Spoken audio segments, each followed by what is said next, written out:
দৃশ্য চলছে দুই পাশে, সবুজ গাছপালা যেন সাক্ষী হিসেবে থাকছে। অরণ্যময় গ্রামের পিচঢালা পাকা রাস্তার উপর তুমুল স্পিডে জিপ ছুটছে। বাতাসের ঠান্ডা ঝাপটা মুখের উপর পড়ছে বারবার। রাস্তা যতবার বাঁক নিচ্ছে ততবার ধরতে হচ্ছে ঘুমন্তদের বাহু। 5 আঙুলে হালকাভাবে চেপে ধরতেই পা থেকে মাথা পর্যন্ত সমস্ত শরীর কতবার শিউরে উঠছে সে জ্ঞানটুকু নেই জাঙ্কুকের। অদ্যমভাবে নিজেকে সামলানোর চেষ্টায় তের দিকে তাকানো বন্ধ করেছে। বারবার নিজের মনে আওড়েই যাচ্ছে, আর মাত্র কিছুক্ষণ ডোন্ট বি ডিস্ট্র্যাক্ট, তুই ওর দিকে তাকাবি না।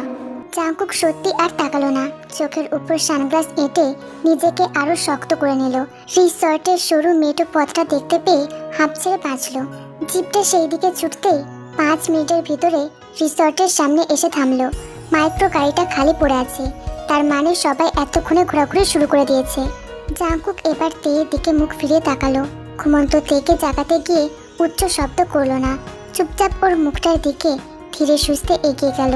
চোখের সানগ্লাসটা মাথায় বসিয়ে তের বাহু থেকে হাতটা সরাতে লাগলো। খুব সাবধানে ওর ঘাড়ের পিছন দিয়ে হাতটা বের করে আনলো। পুরো হাতটা মারাত্মক ঝিমঝিম করছে ওর। ব্যথাটা কমানোর জন্য কনুইয়ের মাঝে ভাঁজ করে 2 বার টান মারলো। তারপর তের জন্য ওই অবস্থাতেই গলা চড়িয়ে বলল, ঘুম থেকে ওঠো। ও হ্যালো, তুমি কি শুনতে পাচ্ছ? তোমাকে উঠতে বলা হয়েছে, এক্ষুনি ওঠো। জাঙ্কুকের চড়ানো গলার আওয়াজ শুনে ধরফড়িয়ে উঠল তে। আধো আধো চাহনিতে কপাল কুঁচকে জাঙ্কুকের দিকে তাকালো। কয়েক মিনিট ওই দৃষ্টিতে তাকিয়ে থাকতেই সে বিরক্ত ভঙ্গিতে তাকিয়ে রইল। জাঙ্কুকও পাল্টা দৃষ্টি ছুড়ে ওর নিদ্রা ভঙ্গ মুখটা দেখছে। ঘুম থেকে ডেকেছে বলে প্যাঁচার মতো মুখ করে রেখেছে। জাঙ্কুকের দিকে ঘুমু ঘুমু চাহনিতে গলা নামিয়ে বলল, কোথায় আছি? পুপুরা কোথায়? তের অবস্থা দেখে জাঙ্কুকের প্রচুর হাসি পেল। নিজের হাসিটা সামলে নিয়ে তের দিকে গম্ভীর মুখে তাকালো। ওকে ভয় দেখানোর জন্য দৃঢ় কণ্ঠে বলে উঠল, আমার জায়গায় বোকম হলে যা করতো সেটা করতেই অন্য জায়গায় নিয়ে এসেছি। এখানে কোনো মানুষ নেই, কেউ তোমাকে বাঁচাতে আসবে না। আমার কাজে যদি ভালো ভালো সম্মতি দাও তাহলে তোমার জন্য কোনো কষ্টদায়ক সিচুয়েশন করব না। তে নির্বাক দৃষ্টিতে তাকিয়ে আছে, চোখের পলক স্থির করে ঢোক গিলছে। তে ভয় পেতে শুরু করেছে কিনা এখনো জাঙ্কুক শিওর হতে পারছে না। তবুও আর সময় নষ্ট না করে জিপ থেকে লাফ দিয়ে নামলো জাঙ্কুক। জিপের সামনে দিয়ে ঘুরে এসে তের দিকটা এসে দাঁড়ালো। তে এখনো অবুঝ দৃষ্টিতে জাঙ্কুকের দিকেই তাকিয়ে আছে। জাঙ্কুক আর কাহিনী না করে ওর দিকে হাতটা বাড়িয়ে দিল। চোখ দিয়ে হাতের দিকে ইশারা করে শান্ত স্বাভাবিক কণ্ঠে বলল, হাত বাড়িয়েছি, হাতটা ধরো। যদি একটু অবাধ্যতা করো তাহলে এই হাত দিয়েই আনএক্সপেক্টেড কাণ্ডটা ঘটিয়ে ফেলবো। তে আবারও ঢোক গিলল। জিহ্বার আগাটা দিয়ে ঠোঁট সামান্য ভিজিয়ে নিল। দৃষ্টি নত করে হাতের দিকে তাকিয়ে খুব সাহস করে কোল থেকে হাতটা ওঠালো। তের নরম হাতটা আরো একবার ধরার জন্য প্রচন্ড উৎকণ্ঠায় নিঃশ্বাস ভারী হয়ে যাচ্ছিল জাঙ্কুকের। নিজের ভিতরকার অবস্থা কাহিল হয়ে গেলেও অনর অবস্থায় অটল হয়ে রইল সে। তে নিরুপায় হয়েই হোক বা জাঙ্কুকের ভয়ের চোটে সে নিঃশব্দে জাঙ্কুকের হাতটা প্রতিটা আঙুল দিয়ে আঁকড়ে ধরল। নামার জন্য সমস্ত ভর জাঙ্কুকের শক্ত হাতটার ওপরে ছেড়ে দিতেই জাঙ্কুকের প্রশস্ত বুকটা অজানা প্রাপ্তিতে দুমড়ে মুচড়ে এলো। সাথে সাথে তুমুল উত্তেজনায় বুক ভর্তি লম্বা নিঃশ্বাসের টান পড়ল জাঙ্কুকের। তাড়াতাড়ি নিজেকে সংবরণ করার জন্য নিঃশ্বাস টেনে সেটা নিঃশব্দে ছাড়তে লাগলো। নেশা কি ভর করেছে শরীরে? তবে কি নেশার উপাদান দেহের কোষাগারে পৌঁছে গেছে? বিশাল রিসোর্টটা গাছপালা দিয়ে আবৃত। রাস্তাগুলো সবুজ ঘাস দ্বারা বিস্তৃত। জায়গাটা সম্পূর্ণ কোলাহল মুক্ত এবং পুরোপুরি জনশূন্য। সবাই যখন ঘুরে ঘুরে পুরো রিসোর্টটা দেখে ফেললো তখন দুপুরের তপ্তময় সূর্যটা মধ্য গগনে ঠাঁই নিল। দুপুরের খাবার তৈরিতে ম্যানেজার এসে মেনু নিয়ে গেল। সেই সঙ্গে স্নানের জন্য সবকিছু দেখিয়ে গেল। রিসোর্টের ভিতরে 8টা কটেজ, প্রতিটি কটেজে 2টি করে রুম আছে। মাঝখানে খোলা সবুজ মাঠ, ডান দিকে সারিবদ্ধ 3টে কটেজ আছে। ছেলেরা আলাদাভাবে থাকার জন্য দূরের 3টা কটেজ পছন্দ করলো। মেয়েরা নিজেদের জন্য অপোজিট দিকে 5টা কটেজে চলে গেল। সবাই নিজেদের রুম গুছিয়ে আলমারিতে কাপড় তুলে স্নানের জন্য বের হলো। মাঠের ঠিক মাঝখানে 2 পক্ষই উপস্থিত হলো। সুগা সবার আগে চঞ্চল মুখে বলে উঠল, তোমরা সাঁতার জানো? চলো পুলে নামি। সুগার উত্তেজনায় এক বালতি জল ঢেলে জাঙ্কুক বাধা দিয়ে বলল, একদম না, আজকে জার্নি করেছিস, আজকেই জলে নামার কোনো দরকার নেই। স্নান সেরে সবাই রুমে গিয়ে রেস্ট নিবি, অ্যাটলিস্ট কাল জলে নামার চিন্তা করবি। জাঙ্কুকের কথার উপর কেউ স্পর্ধা দেখাতে পারল না। এখানে বাথরুমের সংখ্যা মাত্র 2টা, তাও 2টা বাথরুম একসাথেই সেট করা। কাজেই বাথরুমের জন্য ভোগান্তিতে একটু হলেও পড়তে হলো। সবাই লাইন ধরে স্নানের জন্য সিরিয়াল লাগিয়ে বসলো। সেই সিরিয়াল মোতাবেক জাঙ্কুকের সিরিয়াল লাস্টে এসে ঠেকলো। কিন্তু জাঙ্কুক খুবই শান্ত মুখে বলে দেয়, স্নান নিয়ে কোনো তাড়াহুড়ো নেই, কাজেই ঠিকঠাক মতো সবাই যেন স্নান সেরে নেয়। রুমে এসে বিছানার উপর ক্লান্ত দেহ রাখলো জাঙ্কুক। চোখ দুটো বন্ধ করে কপালের উপর কবজি তুলে রাখলো। পিলপিল করে সময় চলে যেতেই স্নানের জন্য জিহো ওকে ডাকতে এলো। জাঙ্কুককে ঘুমন্ত অবস্থায় বিছানায় দেখে জিহো তাকে না ডেকেই বাইরে চলে গেল। বাইরে গিয়ে ইয়নুকে বলল, জাঙ্কুক এখন ঘুমাচ্ছে, কেউ যেন এখন তাকে না ডাকে। তেজিমার সূর্যটা তেজ হারিয়ে পশ্চিম আকাশে ঢলে গেছে। চারিদিকের তাপদাহ অনেকখানি কমে গেছে। গোলাপি রঙের স্নিগ্ধ পর্দায় পুরো নীল আকাশটা ঢেকে গেছে। পাখির কলরবে মুখরিত হলো রিসর্টের পরিবেশ। গাছগুলোতে প্রচুর পাখি ডানা ঝাপটানি দিচ্ছে। বিকেলের আজানটা শেষ হতেই সুগা, আয়ু, জিমিনরা নদীর তীরে ঘুরতে গেছে। জিহো নিজ মনে ঘুমন্ত জাঙ্কুকের পাশে গেমস খেলছে। বেশ অনেকক্ষণ পর জাঙ্কুকের ঘুম পাতলা হলো। চোখের উপর থেকে হাতটা সরিয়ে ধীরে ধীরে চোখের পাতা খুলল। ছোট ছোট চোখে চারপাশে তাকাতেই আধো আধো অন্ধকারে জানালার পাশেই জিহোকে দেখতে পেল। সেই ঘুম জড়ানো শান্ত কণ্ঠে জাঙ্কুক ওর উদ্দেশ্যে বলল, তুই আমার রুমে কি করছিস? জিহো পিছন থেকে কণ্ঠ শুনে তড়িৎ গতিতে মাথা ঘুরালো। ওর পিছনে ঘুরতেই জাঙ্কুক 2 হাতের তালুতে ভর দিয়ে শোয়া থেকে উঠে বসলো। জিহোর হাতে নিজের মোবাইল ফোনটা দেখে আবারও প্রশ্ন ছুড়ে বলল, তুই ওদের সাথে ঘুরতে যাসনি কেন? জিহো ড্যাব ড্যাব করে ভাইয়ের দিকে তাকিয়ে থাকলো। জাঙ্কুকের দিকে সম্পূর্ণ ঘুরে ফোনে গেমস খেলা স্টপ করে ফোনটা ওর দিকে এগিয়ে দিল। স্বাভাবিক সুরে প্রসন্ন কণ্ঠে জাঙ্কুকের উদ্দেশ্যে বলে উঠল, তুমি রুমে একা থাকবে দেখে আমি ওদের সাথে যাইনি। এই না মোবাইলটা ধরো, ব্যালেন্স নেই, টাকা ভরে ফোনটা আবার 2 মিনিটের জন্য দিও। ভুরু উঁচিয়ে তীক্ষ্ণ দৃষ্টিতে তাকালো জাঙ্কুক। ফোনের ব্যালেন্স শেষ করে আবার গেমস খেলার জন্য হুকুম করছে। কিন্তু সেই কথাটা দূরে ঠেলে বর্তমানে ওর উদার অবস্থা দেখে বিস্মিত হলো। দুই চক্ষু দিয়ে ওকে আপাত মস্তক দেখে নিয়ে কৌতূহল করে বলল, তোর ভিতরে এত দরদ আসলো কিভাবে? জিহো ওর হাতটা টেনে ঘায়ের জায়গাটা দেখে বলল, তুমি হাতের জন্য খাবার খেতে পারো না ভাইয়া, তাই খাইয়ে দেওয়ার জন্য বসে আছি। তোমাকে খাইয়ে দিয়ে আমি ওদের কাছে চলে যাব। জাঙ্কুক নিজের হাতের দিকে তাকিয়ে চুপ হয়ে গেল। এইটুকুনি জিহো, সে কিনা ভাইয়ের জন্য অপেক্ষা করছে, কখন ভাইকে খাইয়ে দেবে সেটার জন্য ঘোরাও বন্ধ করে রেখেছে। জাঙ্কুক কিছুই বলল না, ছোট্ট একটা নিঃশ্বাস ছেড়ে বিছানা থেকে নামতে লাগলো। ফ্লোরে 2 পা ফেলে দাঁড়িয়ে যেতেই জিহোর উদ্দেশ্যে আবারও বলে উঠল, তুই ওদের কাছে যা, আমার হাতে কোনো ব্যথা নেই, তাছাড়া এখনো আমি স্নান করিনি, আর আমি এখন খাবো না। তুই ওদের কাছে গিয়ে ঘোরাঘুরি কর, যা। জিহো অটল ভাবেই বলে উঠল, না আমি যাব না, তুমি স্নান করো, আমি তিয়াপুর কাছে যাচ্ছি। তোমার স্নান শেষ হলেই ম্যানেজার ব্যাটাকে খাবার আনতে বলে দেব। জাঙ্কুক ভুরু কুচকানো অবস্থায় মৃদু হাসলো। এরপর স্নানের জন্য জামা কাপড় নিয়ে বেরিয়ে গেল। এইদিকে সুগারা নদীর পাড়ে বসে গোল আড্ডা বসিয়েছে। জেনিকে নিয়ে রোজ আর জিমিন অন্যদিকে বসেছে। এটা নিয়ে প্রথমে দ্বিমত যুদ্ধ চললেও পরে আয়ুর কথায় 2 দল আলাদা হয়ে বসেছে। এই সুযোগে তারাও নিজেদের প্ল্যান বানানো শুরু করে দিল। সবার প্রথমে ইয়নু নিচু সুরে সবার উদ্দেশ্যে বলে উঠল, এবারের প্ল্যান কিন্তু ক্রিটিক্যাল হবে, সবাই একটু বেশি সতর্ক থাকবে। জাঙ্কুক ভাইয়ের কান যে খরগোশের মতো সজাগ আর বিড়ালের মতো তীক্ষ্ণ, এটা তো সবাই জানো। ভাইয়ের চোখে ধুলো দেওয়া চারটিখানি ব্যাপার না, যে করেই হোক তেকে এবার জাঙ্কুক ভাইয়ের দিকে ঠেলতেই হবে। ভাইয়ের অবস্থা দেখে যা বুঝলাম, সে মোটামুটি লাইনে এসে গেছে। এখন শুধু পোল্ট্রি মুরগির ভিতরে কাঁপন ধরিয়ে দিলেই কাজ ফিনিশ। এটার জন্য তেকে এখন ধাক্কা মেরে ভাইয়ের কাছে পাঠাতে হবে। কথার মাঝে তারই বসে আয়ু প্রশ্ন করলো, জাঙ্কুক ভাইকে 2 চোখে দেখতে পারে না তে? একবার চিন্তা কর, জাঙ্কুক ভাইয়ের বডি দেখে ইয়নু ভাইয়ের এক্স পর্যন্ত বেহাল হয়ে গিয়েছিল। কতদিন ভাইয়ার পিছনে ঘুরঘুর করেছে, অথচ পাত্তা পায়নি।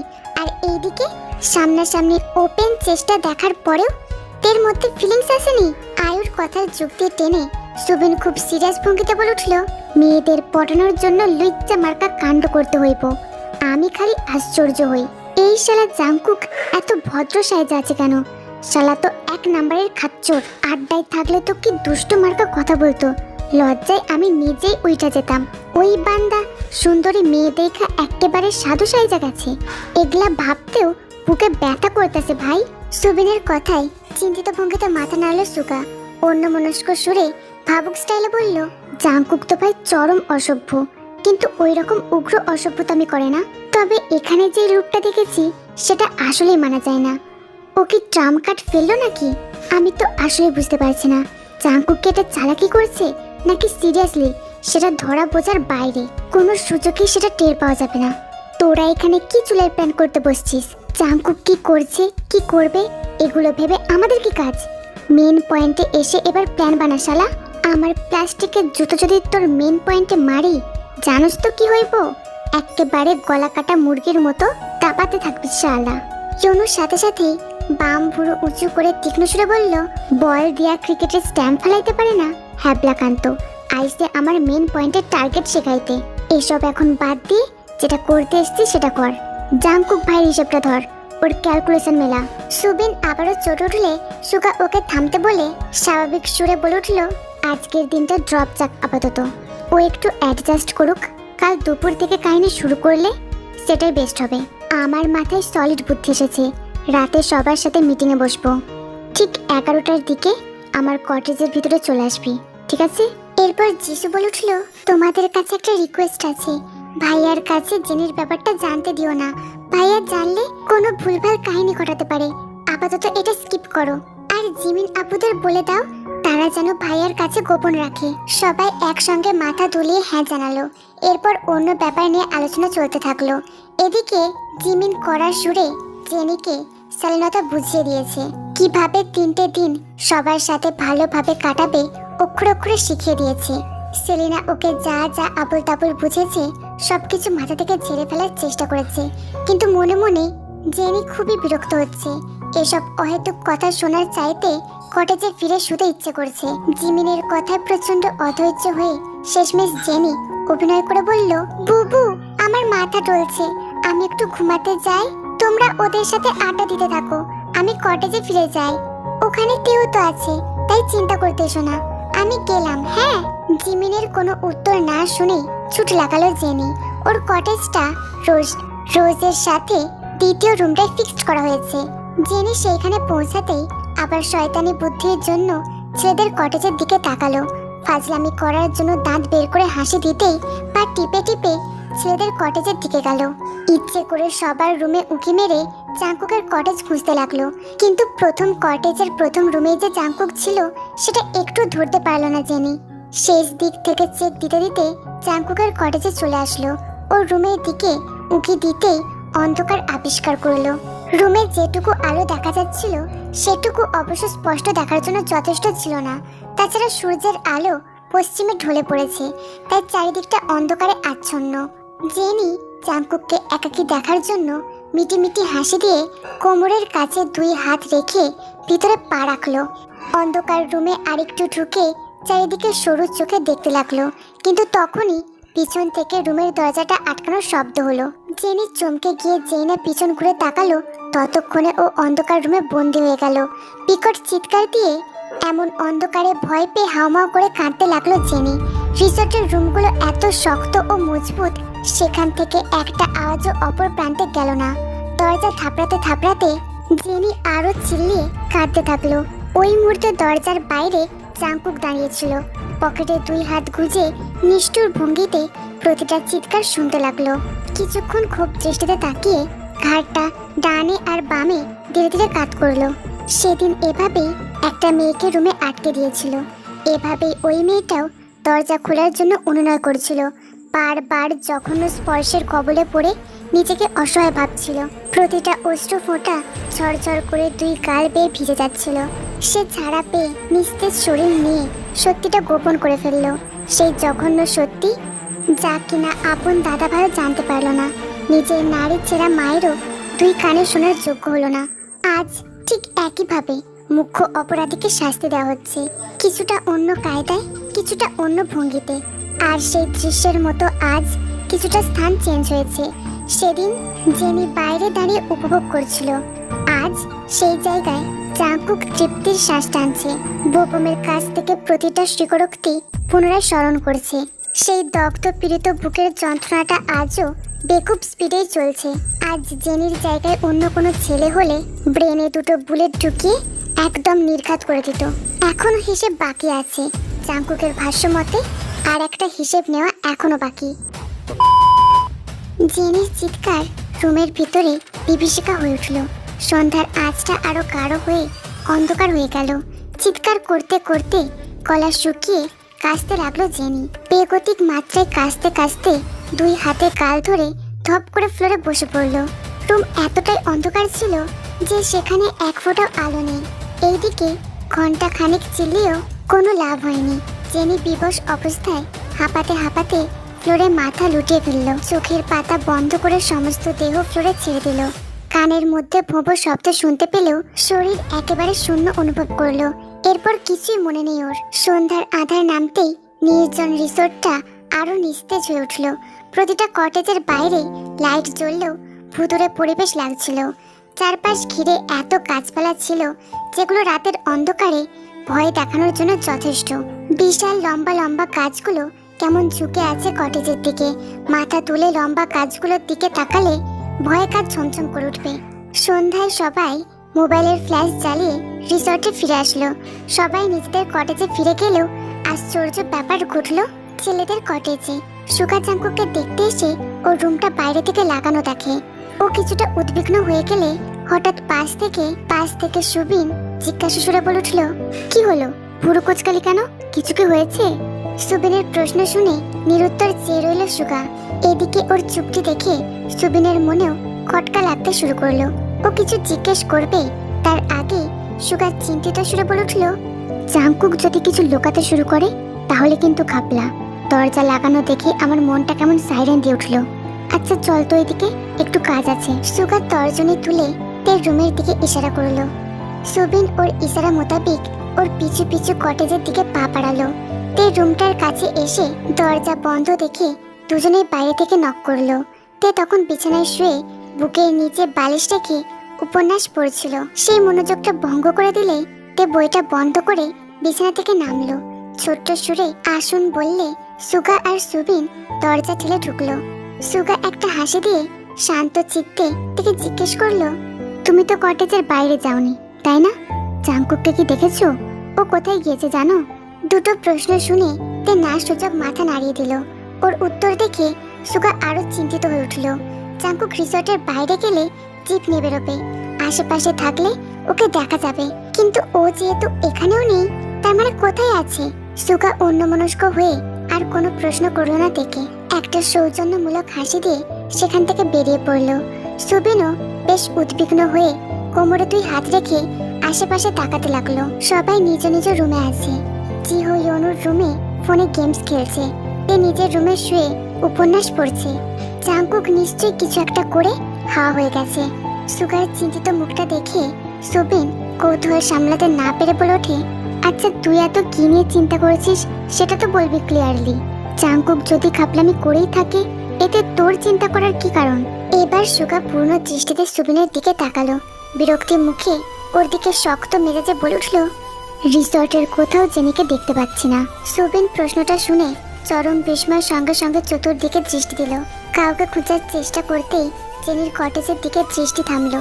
বন্ধ দরজার দিকে দৃষ্টি রেখে আশ্চর্য কণ্ঠে বলল, জাঙ্কুক কি তবে ওকে? সুবিন কথাটা শেষ করতে গিয়েও থেমে গেল। চাপা ভয়ার্ত চাহনি নিয়ে সুগার দিকে দৃষ্টি ফিরিয়ে তাকালো। সুগা একটা ঢোক গিলে নিচের ঠোঁট কামড়ে ওকে সঙ্গে আসার জন্য ইশারা করলো। সুবিন ওর ইশারা বুঝতে পেরে সুগার পিছু পিছু পুনরায় ছুটতে থাকলো। ওরা হাঁটতে হাঁটতে পুকুর ঘাটের কাছে আসতেই আকস্মাৎ চমকিত ভঙ্গিতে সটান দাঁড়িয়ে পড়লো। আধো অন্ধকারে দূরের একটা লাইটের আলোয় পুকুর ঘাট দেখা যাচ্ছে। সেই ঘাটের কিনারা ঘেঁষে পকেটে দুই হাত গুঁজে জাঙ্কুক দাঁড়িয়ে আছে।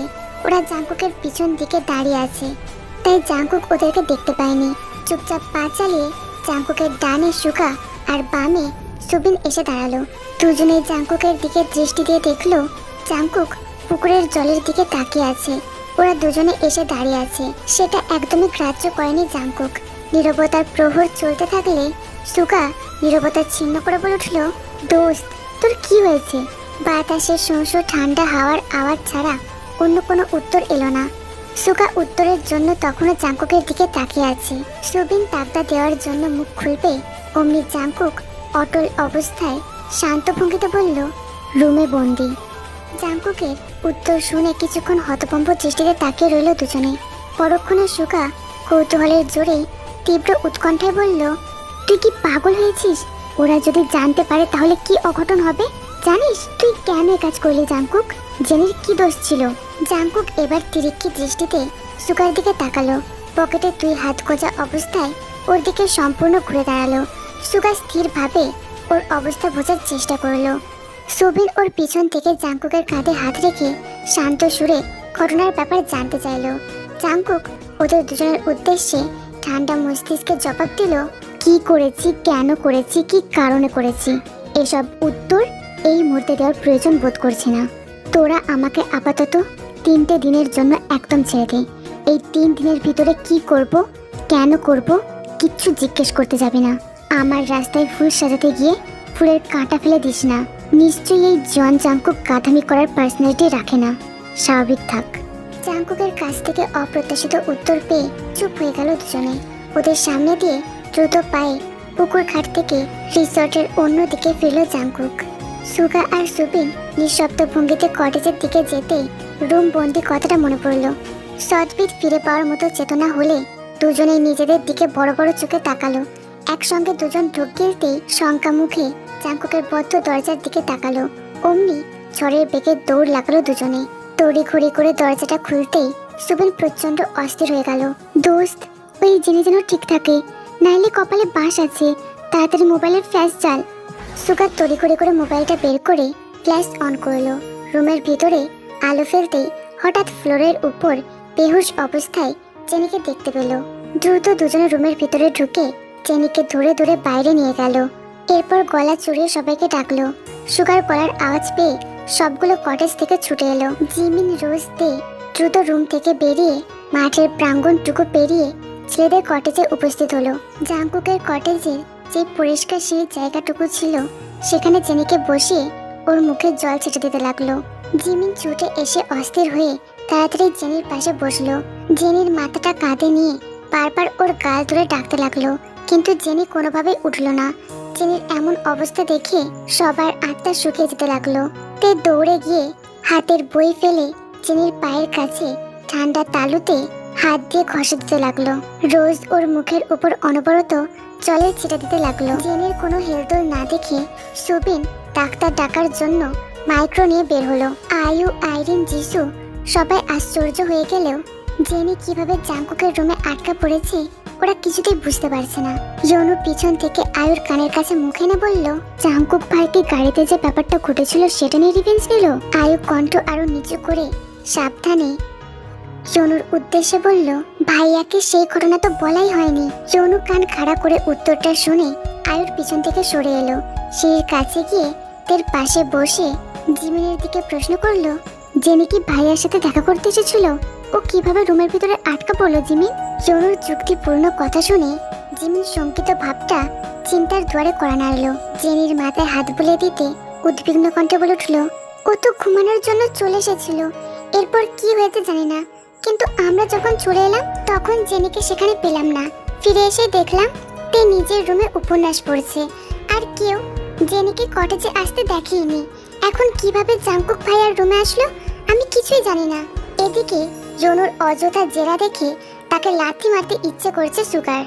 এখন যদি কেউ জাঙ্কুকের ফাঁদটা ধরে ফেলে তাহলে কি হবে কেই জানে। সুগার তাড়াতাড়ি পুরো ব্যাপারটা ঘোরানোর জন্য ব্যস্ত হয়ে উঠল।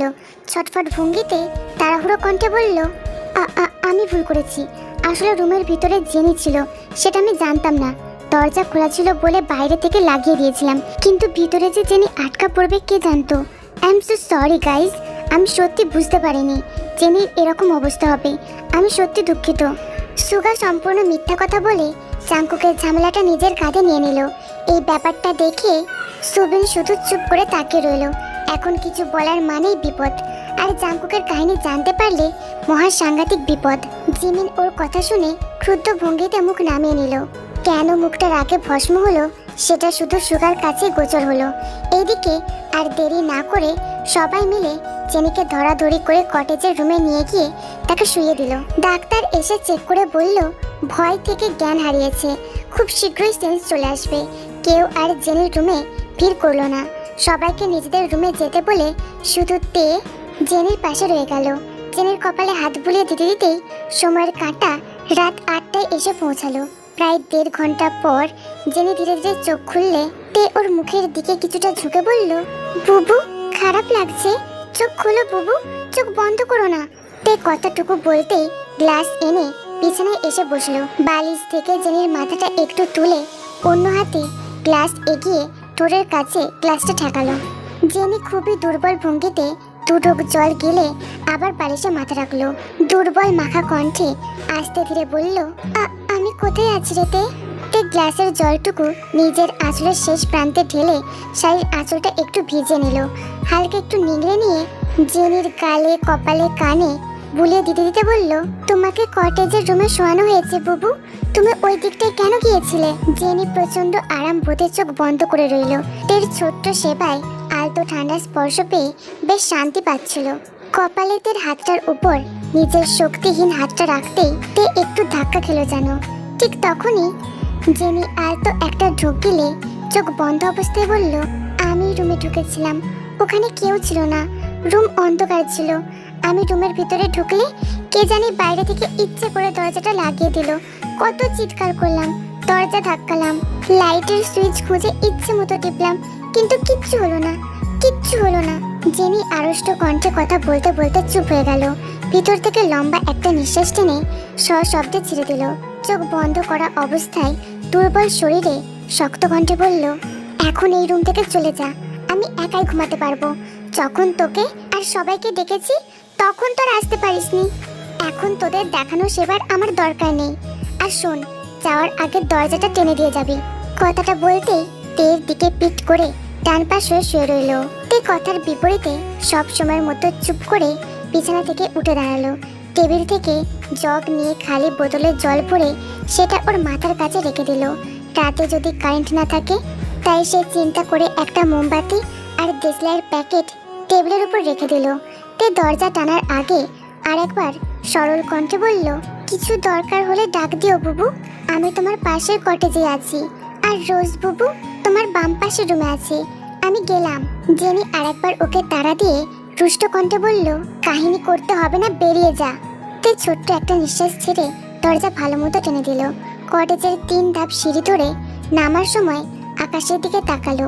কালো আকাশটায় যেন প্রচুর মেঘ জমে আছে। বিদ্যুৎ পৃষ্ঠের মতো আলোর ঝিলিক মেঘে মেঘে খেলে যাচ্ছে। বাতাসের তেজও পূর্বের তুলনায় এখন বেশি। বৃষ্টি আসার আগের মুহূর্তে ভিজে ভিজে বাতাস বইছে। গাছগুলো শাখা প্রশাখা নাড়িয়ে যেন ভয় দেখাতে চাইছে। তে মাথা নিচু করে সিঁড়ি পেরিয়ে ঘাসের উপর পা রাখলো। বাদামি চামড়ার চোটে জুতোর দিকে দৃষ্টি রেখে ছোট ছোট পা ফেলে অনেক কিছু চিন্তা করতে থাকলো। ঠান্ডা তেজালো হাওয়ার জন্য খোপা করা চুলগুলো আলগা হয়ে গেল। অন্যমনস্কতে খুব ধীর গতিতে পা ফেলে হাঁটতে থাকলে বাতাসের জন্য খোপাটা একদম খুলে গেল। বিদ্যুতের বেগে চুলগুলো পিঠ ছাড়িয়ে কোমরে মৃদু বাধা পেয়ে একেবারে হাঁটুর কাছে গিয়ে পৌঁছালো। রাতের আবছা অন্ধকারে বাতাসের তেজে ওর চুলগুলো উড়তে লাগলো। পরনে সাদা সুতির শাড়ি এবং পাড়টা গোলাপি রঙের ছিল। হিম জড়ানো বাতাসের জন্য গোলাপি ব্লাউজটার গোলাপি হাতাটা আরেকটু কনুই থেকে উপরে তুলল। আকাশে এখন গুরুম গুরুম শব্দ করে মেঘ ডাকছে। মেঘের থেমে থেমে ডাক চলতে থাকলে হঠাৎ পুরো চারপাশটা আলোকিত হয়ে দিনের মতো উজ্জ্বল হলো। আর সেকেন্ডের মধ্যেই উজ্জ্বলতা নিভে গিয়ে নিকষা কালো আধার ফিরে আসলো প্রকৃতিতে। তে আর হাঁটলো না তখন। আকস্মিকভাবে পা থামিয়ে মুখটা তুলে ছেলেদের কটেজের দিকে তাকালো। মনের মধ্যে বিভিন্ন প্রশ্ন আনাগোনা চলতে থাকলো তার। শেষমেশ বাধ্য হয়ে নিজেকে শক্ত করে সেই দিকে পা বাড়ালো। চোখের শান্ত নরম দৃষ্টি কটেজের দিকে স্থির রেখে সেই দিকে চলতে লাগলো। ঘাস থেকে সাদা টাইলসের সিঁড়িতে এক পা ফেললো। এভাবে পর পর 3টে সিঁড়ি অতিক্রম করে কটেজের প্রথম রুমটার দিকে এগোতে লাগলো তে। কটেজের দ্বিতীয় রুমটা এখন খালি। সেখানে সুকা আজ ঘুমায়নি। সে সুবিনের রুমে চলে গেছে, তাই রুমটা আলো ছাড়া অন্ধকার হয়ে আছে। তে বারবার ঠোঁট দুটো ভিতরে পুরে জিহ্বা দিয়ে ভিজিয়ে নিচ্ছে। যে পরিমাণে ভয় পাচ্ছে, জলের তেষ্টায় বুকটা একদম ছটফট করে উঠছে। নিজেকে শান্ত স্থির রাখার জন্য জোরে একটা নিঃশ্বাস টেনে ঠোঁট গোল করে ছেড়ে দিল। সাদা টাইলসে দৃষ্টি রেখে সামনে এগোনোর জন্য পা বাড়ালো। যতবার এক পা করে দরজার দিকে যাচ্ছিল, ততবার মনে হচ্ছিল কেউ বুকের যন্ত্রটায় পাথর দিয়ে জোরে চাপ দিয়ে রেখেছে। তে ঠোঁট দুটো একটু ফাঁক করে অনবরত নিঃশ্বাস ছাড়ছে। নিঃশ্বাসের তেজটাও বুকের ধুকপুকুনির সাথে তাল মিলিয়ে বাড়ছে। দরজার কাছে এসেই দেখলো দরজাটা আধ ভেজানো। রুমের ভিতরে টেবিল ল্যাম্প জাতীয় লাইট জ্বলছিল। সেই ল্যাম্পের অল্প আলো দরজার বাইরে একটুখানি এসে পড়ছে। তে সেই আলোটা এক পলক দেখে নিয়ে দরজাটা ধীরভাবে ঠেলে ঢুকলো। সাদা টাইলস থেকে দৃষ্টি তুলে কাঙ্ক্ষিত জায়গায় ধীর গতিতে তাকাতে থাকলো।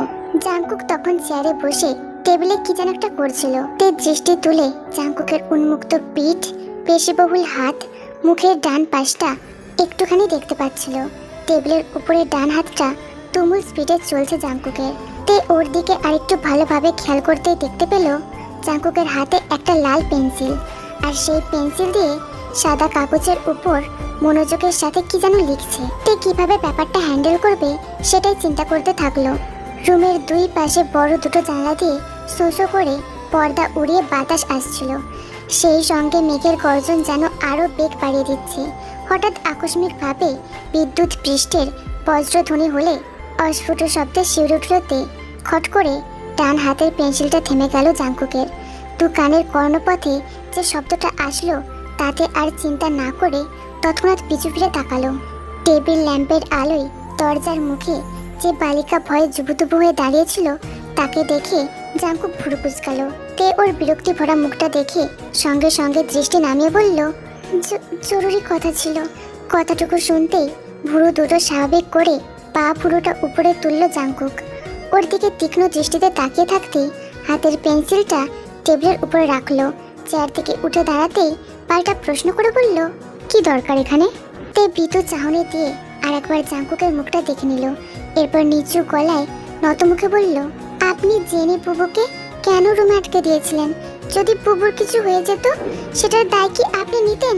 প্রশ্নটা করেই মনে হলো মস্ত বড় ভুল হয়ে গেছে। কথাটা এভাবে না বলে সুন্দরভাবে বলা উচিত ছিল।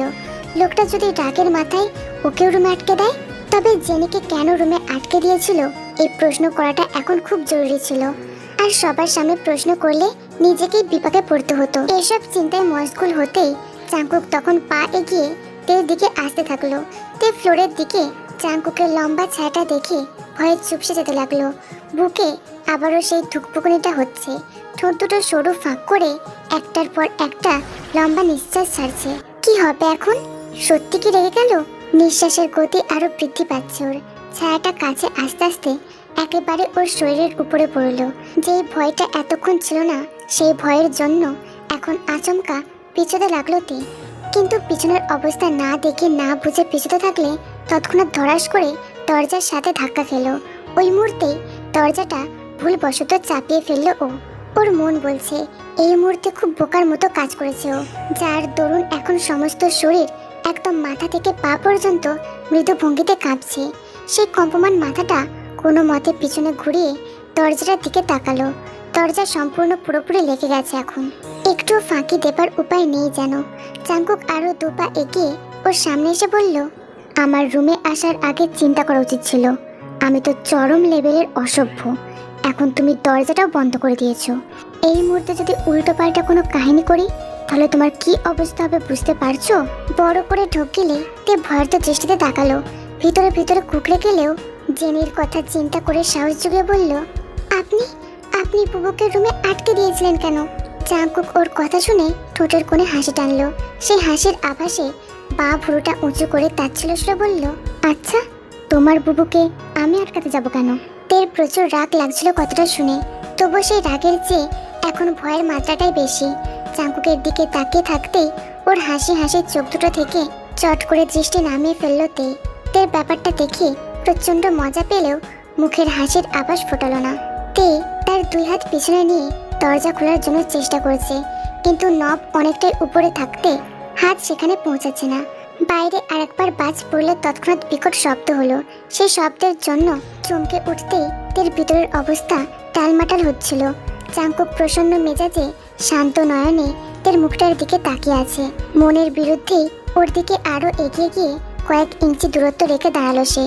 এই অবস্থা দেখে তের হৃদযন্ত্রটা ছিঁড়ে আসতে চাইছে। চোখের সামনে পেশি বহুল বুকটার দৃশ্য খুব নিকটে চলে এসেছে। বাধ্য হয়ে চোখ দুটো কুঁচকে আরো তীব্র রূপে কাঁপতে শুরু করলো তে। ওর ভয়ার্ত অবস্থার আতঙ্কিত ভাব দেখে চাঙ্কুক আরো রেগে উঠল। এখানে যখন আসার সাহস হয়েছে তখন ভয় পাওয়া হচ্ছে কেন? বিনা অনুমতিতে রুমে ঢুকেছে কোন সাহসে? কেন ওকে দেখে ভয় পেয়ে খালি পালাতে চাইছে?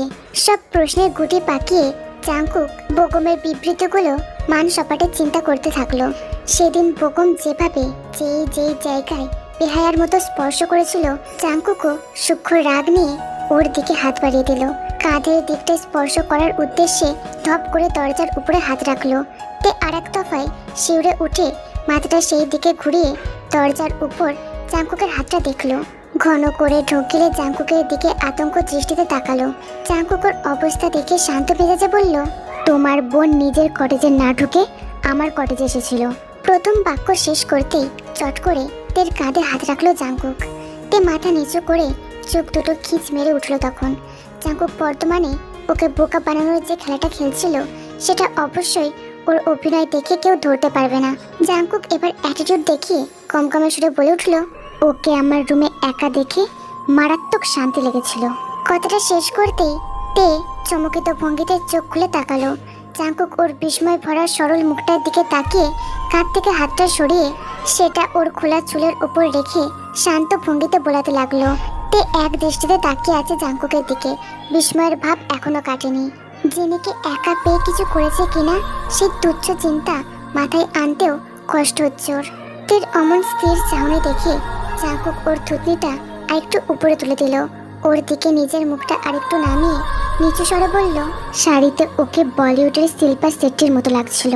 উদাহরণের অবস্থা দেখে বুকটা সজোরে ধক করে উঠল তের। এই লোকটার চেহারা দেখে তো কখনো চরিত্রের আন্দাজ সম্ভব না। বোগমের মতো আচরণ এই লোকটার কাছ থেকে কোনোভাবেই আশা করা যায় না। তের গালের কাছে অনেকগুলো চুল এসে ঝাপটা খাচ্ছে তখন। সেটা দেখে চাঙ্কুক নিজের ডান হাতটা আবার উপরে তুলল। তর্জনী আঙুলটা কপাল ছুঁয়ে ছুঁয়ে গালের কাছে নামতেই চুলগুলো কানের দিকে সরাতে থাকলো। তে প্রতিক্রিয়াহীন দৃষ্টিতে তাকিয়ে থাকতেই চোখ দুটো আপনা আপনি বন্ধ করে নিল। চাঙ্কুকের এক হাত এখনো ওর পিঠের চুলগুলোকে বুলিয়ে যাচ্ছে, অন্য হাতে কানের পিছনে চুল গুঁজে দিচ্ছে। তে তখন অদ্ভুত ঘ্রাণের মায়ে ডুবে গিয়ে ঘোরের আবেশে আবদ্ধ হচ্ছিল। জাঙ্কুকের শরীর থেকে আসা প্রাণবন্ত ঘ্রাণ শক্তি সমস্ত ইন্দ্রিয় দখল করে নিচ্ছিল। গভীর করে নিঃশ্বাস নিচ্ছিল তে। সেই নিঃশ্বাস প্রশ্বাসের গভীরতায় ছোট বুকটা ফুলে ফুলে উঠছিল ওর। জাঙ্কুক হঠাৎ গাঢ় গলায় ঠান্ডা সুরে বলল, এমন মেয়েকে একাকী রুমে দেখে অন্য বুদ্ধি চাপে, আর সেই অন্য বুদ্ধির জন্যই সেদিনের ঘটনা আবারও রিপিট করতে চাইলাম। ইতিহাস বারবার পুনরাবৃত্তি হয়, আমিও পুনরাবৃত্তি করে কারোর বিভৎস দিনটা আবারও দেখাতে চাইলাম। কতটুকু চলতে চলতেই ওর পিঠের চুলগুলো সন্তর্পণে সরিয়ে ফেলেছে জাঙ্কুক। আবারও সেই বোগমের ঘটনার মতো ওর পিঠের উপর 5 আঙুল রাখলো সে। বাইরের বাতাসের প্রবল ধ্বনি পৈশাচিকভাবে শোনা যাচ্ছে। মেঘের গর্জন বৃদ্ধি পেয়ে বজ্রকণ্ঠের সুর ধরেছে। প্রকৃতির সেই নিবিড় খেলায় তে আবারও বিশ্রী দিনটার কথা দুই চোখের পাতায় কল্পনা করতে লাগলো। বোগমের মুখে এক পেশের জঘন্য সেই হাসি, লাইটার নিয়ে অন অফ করা, জোর জবরদস্তি করে পিঠের কাছে ব্লাউজের হুক খোলার চেষ্টা, নানান জায়গায় বিশ্রীভাবে চোখ বুলিয়ে দেখা, সব একে একে ওর বদ্ধ চোখের অন্ধকারে জল জ্যান্তভাবে ভেসে উঠতে লাগলো। জাঙ্কুক আজও সেই পিঠের উপর একইভাবে হাত রাখলো, কিন্তু সেই হাত রাখলো পরম আবেশে আলতো ছোঁয়ায়। প্রশস্ত বিশাল পেশিবহুল বুকটার মধ্যে উষ্ণতা দিয়ে আঁকড়ে ধরার জন্য শুধু একটুখানি দূরত্ব ছিল, কিন্তু সেই দূরত্বের মাঝে বিশাল বড় বেড়িবাঁধ ছিল, যেটার নাম হলো অধিকার। আজ জাংকুকের কাছে সেই অধিকার নেই, কোনো বাধা অতিক্রমের জোর নেই।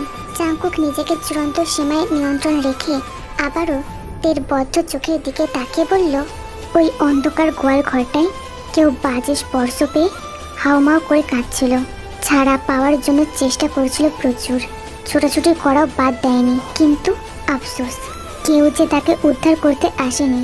শেষ মুহূর্তে যদি ছাড়া পাওয়ার উছিলা না পেত, তাহলে সে কি এখন সুস্থ থাকতো? জাংকুকের কথাটা শেষ করতেই মৃদু আভায় অবজ্ঞাপূর্ণে হেসে দিল। নিয়তির খেলায় অঘটন ঘটতে কত মিনিট লাগতো, কিন্তু দুঃখটার কথা চিন্তা করে ছোট মানুষটার বদ্ধ চোখ দুটো হঠাৎ গাল ঝাঁপিয়ে অশ্রু ঝরতে লাগলো। বাইরের বড় বড় বৃষ্টির ফোঁটার মতো তার অশ্রু ফোঁটাগুলো একে একে ঝরে পড়ছে। জাংকুক ওর দিকে দৃষ্টি নিবদ্ধ রেখে গাঢ় করে নিঃশ্বাস টেনে নিল।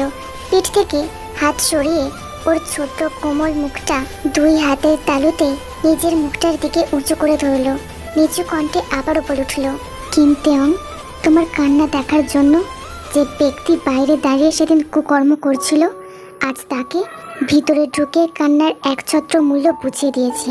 দুই হাতের তালুতে বদ্ধ তের মুখটা চাপা কান্নার জন্য লাল হয়ে উঠেছে। নিঃশব্দে ফুঁপিয়ে ফুঁপিয়ে জাংকুকের দুই হাতের তালুর মাঝে অনেকক্ষণ কাঁদল ছোট্ট মানুষটা। অশ্রু মাখা মুখটার দিকে অসহায় দৃষ্টিতে তাকিয়েছিল জাংকুক। চোখ দুটোর উপর ঠোঁট বসিয়ে সকল কষ্ট দূর করার জন্য ব্যাকুল হৃদয়টা খান খান করেছিল যেন। আজ ওর মুখটা চুপচাপ দেখা ছাড়া আর কোনো অধিকার নেই, একদমই নেই, নিম্নতম অধিকারটাও নেই। তে কিছুটা শান্ত হলেই ফুপানো ভঙ্গিতে চোখের পাতা খুলে ফেলল। লাল হয়ে আসা অশ্রুপূর্ণ দৃষ্টি দিয়ে জাংকুকের দিকে চোখ রাখলো। ওই নাশঘাতক দৃষ্টির দিকে তাকানো সম্ভব না, ওই চওড়া ফোলা বুকটার কাছে দাঁড়ানো সম্ভব না। আর কিছুক্ষণ এইভাবে শান্ত ভঙ্গিতে দাঁড়ালেই কিছু একটা ঘটার প্রবণতা প্রবল। তে দ্রুত নিজের কান্না থামিয়ে দুই গাল থেকে জাংকুকের হাতটা সরিয়ে দিল। জাংকুকের দৃষ্টি অগ্রাহ্য করে দরজার নবটা পেয়ে সেটা দ্রুত মোচড় দিয়ে বাইরে চলে গেল। জাংকুক অপলক চাহনিতে রাতের বাদল ধারায় তের বৃষ্টিতে ভিজতে ভিজতে যাওয়াটা দেখতে লাগলো। আজ আবারও সেই ছোট্ট বালিকা তাকে অগ্রাহ্য করে ছুটে পালিয়ে গেল। খুব কাছে এসে হাতছানি দহন ঘটিয়ে আবারও শান্তভাবে পালিয়ে যাচ্ছে সে।